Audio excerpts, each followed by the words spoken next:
Hurricane track forecasts have improved quite a bit over the years.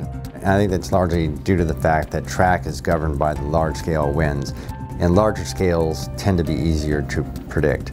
Storm intensity, though, is much more complicated because it depends on a range of scales, all the way from those same very large scales down to much smaller scales, say the scale of individual rain bands, and some would even argue down to the scale of individual raindrops. HS-3 uses two of NASA's unmanned Global Hawk aircraft. These aircraft are capable of flying at high altitudes above the storms. A typical science flight will be about 26 hours.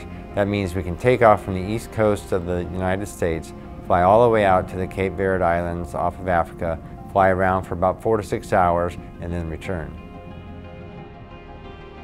We're looking at the relative roles of the environment through which the storms move, and then also what's happening in the interior of the storms and how those two interact to lead to storm intensification. And so we designed the payloads on the Global Hawks to really tackle one or the other. So on one Global Hawk that we call our environmental Global Hawk, we have a set of 3 instruments that take measurements of environmental temperature, relative humidity, pressure, and wind speed and wind direction. On the overstorm aircraft, we have a set of instruments that are really geared toward precipitation and winds within the storm.